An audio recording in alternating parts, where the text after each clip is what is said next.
انبیاء والمرسلین وعلی آلہ واصحابہ اجمعین وبعد۔ اللہ کے رسول صلی اللہ علیہ وسلم نے اسی حدیث میں فرمایا ہے وَأَنَّ النَّصْرَ بَعْدَ الصَّبْرِ وَأَنَّ الْفَرَجَ مَعَ الْكَرْبِ وَأَنَّ مَعَ الْعُسْرِ يُسْرًا۔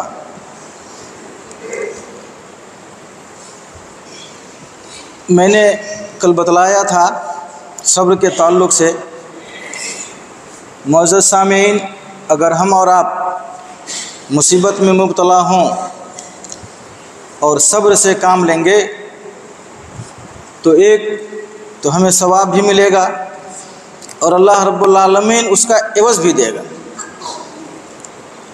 اور اگر صبر نہیں کرتے ہیں تو جو چیز جا رہی ہے وہ تو جائے گی ہی، اور پلس ہمیں ثواب بھی نہیں ملے گا۔ یہ جملے حدیث کے آخر میں ایسے ہیں کہ ایک مومن کے لیے بطور تسلی کی حیثیت رکھتے ہیں کہ انسان جب مصیبت میں مبتلا ہو تو صبر سے کام لے، دکھ درد کی گھڑی آن پڑی ہو تو اتنا یقین کر لے کہ اس کے بعد اب اس کے ساتھ آسانی ہونے والی ہے۔ ان الفرج مع الکرب، کہ مصیبت ٹلتی ہے پریشانی کے بعد۔ انسان کسی مصیبت میں گر گیا، مصیبت انتہا کو پہنچ گئی تو سمجھ لیجئے کہ اب اس کے بعد آسانی ہے، یہ مصیبت اب ٹلنے والی ہے۔ قرآن میں بھی اس کا تذکرہ ہے، چنانچہ اللہ رب العالمین کا فرمان ہے وَهُوَ الَّذِي يُنَزِّلُ الْغَيْثَ مِن بَعْدِ مَا قَنَطُوا۔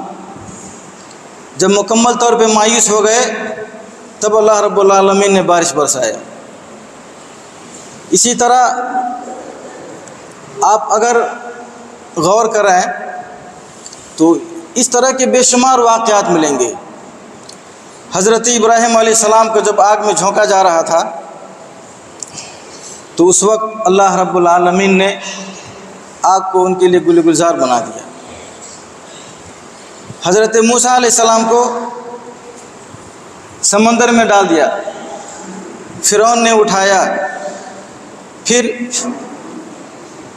اللہ رب العالمین نے حضرت موسیٰ علیہ السلام کو سمندر سے بچایا اور فرعون کو غرق کر دیا۔ حضرت نوح علیہ السلام کا واقعہ لیجئے، خود اپنے نبی محمد صلی اللہ علیہ وسلم کا واقعہ لیجئے، غار ثور کا واقعہ ہو یا خود جس رات آپ کی قتل کی سازش کی گئی اس رات کا واقعہ ہو، غزوہ بدر کا واقعہ ہو، احد کا واقعہ ہو، احزاب کا واقعہ ہو جسے خندق کہا جاتا ہے، یا حنین کا واقعہ ہو۔ پریشانی کے بعد، مصیبت کے بعد آسانی آئی۔ اسی طرح وَأَنَّ مَعَ الْعُسْرِ يُسْرًا، قرآن میں ہے فَإِنَّ مَعَ الْعُسْرِ يُسْرًا وَإِنَّ مَعَ الْعُسْرِ يُسْرًا۔ اس آیت کے تعلق سے علماء کرام کہتے ہیں کہ یہاں پہ عسر جو عین کے ساتھ ہے، جو تنگی کے معنی میں ہے، یہ الف لام کے ساتھ ہے، یعنی معرفہ۔ اور معرفہ جب مکرر آتا ہے تو وہ ایک ہی قسم کا شمار ہوتا ہے، جبکہ یسر جس کے معنی آسانی کے ہے یہ نکرہ آیا ہوا ہے بغیر الف لام کے، اور نکرہ جب مکرر ہوتا ہے تو وہ الگ الگ مراد ہوتا ہے۔ تو گویا کہ تنگی کسی بھی طرح کی ہوگی تو اس کا اوپائے مختلف ہو سکتا ہے۔ یہ ہوا ہلکا سا مفہوم، لیکن غور کرنے کی جو بات ہے وہ یہ کہ ہم لوگ برابر سنتے رہتے ہیں کہ مصیبت میں انسان مبتلا ہوتا ہے تو اس کے لیے گناہوں کا کفارہ ہو جاتا ہے، صبر کرتا ہے تو اس پہ ثواب ملتا ہے، اس سے انسان کا تعلق اللہ سے جڑتا ہے، دل کی سختی دور ہوتی ہے، وغیرہ وغیرہ۔ لیکن صبر کے تعلق سے بھی اور اس سختی وغیرہ کے تعلق سے بھی اب دیکھیں تو قرآن میں جگہ جگہ تسلی کا تذکرہ آیا ہے۔ جیسے قرآن میں ہے وَلَنَبْلُوَنَّكُمْ بِشَيْءٍ مِّنَ الْخَوْفِ وَالْجُوعِ وَنَقْصٍ مِّنَ الْأَمْوَالِ وَالْأَنفُسِ وَالثَّمَرَاتِ وَبَشِّرِ الصَّابِرِينَ۔ صبر کرنے والوں کے لیے خوشخبری۔ کس طرح کی خوشخبری ہے اس کا تذکرہ نہیں، اور میں نے کل بتلایا تھا کہ 3 چیزیں ایسی ہیں جن کا ثواب بے شمار ہے، ان میں سے ایک صبر بھی ہے، ایک روزہ ہے اور ایک عفو درگزر ہے۔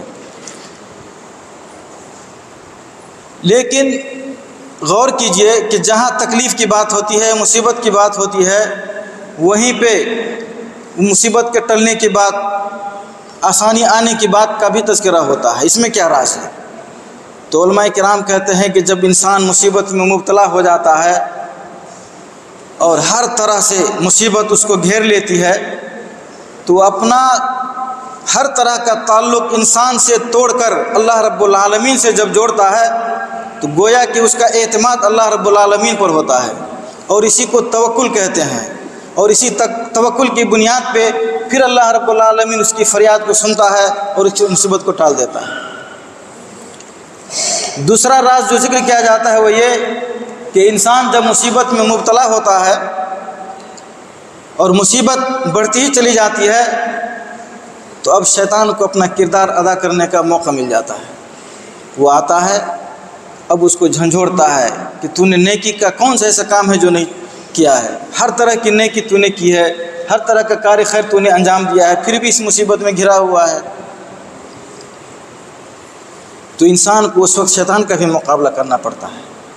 اب وہ مومن بندہ اس مقابلے میں شیطان کو پچھاڑ دیتا ہے اور اس کو اپنے سے دور کر دیتا ہے، تو اس کے بدلے اللہ رب العالمین اب اس پر آئی ہوئی مصیبت کو ختم کر دیتا ہے، اور اگر کوئی مصیبت آنے والی ہوتی ہے تو اس کو ٹال دیتا ہے۔ اسی طرح انسان جب مصیبت میں مبتلا ہوتا ہے خوب پریشان ہو جاتا ہے، خوب رو رو کر گر گرا کر دعائیں کرتا ہے، عبادت کرتا ہے، ہر طرح کی نیکی کرتا ہے، لیکن اس کا کوئی اثر نظر نہیں آتا ہے۔ اب وہ بندہ سب کو چھوڑ کر اپنے آپ کو مخاطب کرتا ہے کہ تمہارے اندر یہ کمی پائی جاتی ہے، تمہارے اندر یہ پایا جاتا ہے، اس وجہ سے اللہ رب العالمین تمہاری فریاد کو سن نہیں رہا ہے۔ اب وہ خود کو کوسنے لگتا ہے۔ اب اس کوسنے کا نتیجہ یہ ہوتا ہے کہ اب اس کو احساس ہوتا ہے کہ یہ بندہ اس قابل نہیں ہے کہ اللہ رب العالمین اس کی فریاد کو سنے، تو ٹوٹ جاتا ہے، اور جیسے ہی ٹوٹتا ہے تو اللہ رب العالمین اس کی فریاد کو پہنچتا ہے اور اسے مصیبت سے نجات دیتا ہے، کیونکہ وہ بندہ اب جو ٹوٹ رہا ہے وہ اللہ کے لیے ٹوٹ رہا ہے، اور اللہ رب العالمین اپنے خالص بندے کو ٹوٹنے نہیں دیتا ہے، اپنے مخلص بندے کو ٹوٹنے نہیں دیتا ہے۔ اس لیے اگر مومن بندہ ان ساری چیزوں کو ملحوظ خاطر رکھتے ہوئے مصیبت کو جھیلتا ہے تو اسے احساس ہوگا اور یقینی طور پر ہوگا کہ مصیبت کی گھڑی میں جو نعمت اسے نصیب ہوئی ہے وہ نعمت آسودہ حالی میں، خوشحالی میں جو نعمت نصیب ہوتی ہے اس سے کہیں بڑھ کر کے ہے، اور وہ بندہ پکا مومن موحد بنتا ہے۔ معزز سامعین، حدیث کا یہ آخری ٹکڑا تھا، اگر کل موقع ملا تو پھر انشاءاللہ مزید اس کی شرح ہوگی۔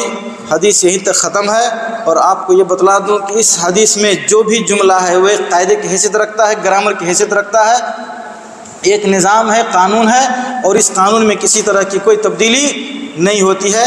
اس پہ انشاءاللہ اگر کل موقع ملے گا تو گفتگو ہوگی۔ اللہ رب العالمین ہم سب لوگوں کو اچھی بات سننے، اس پر عمل کرنے کی توفیق عطا فرمائے۔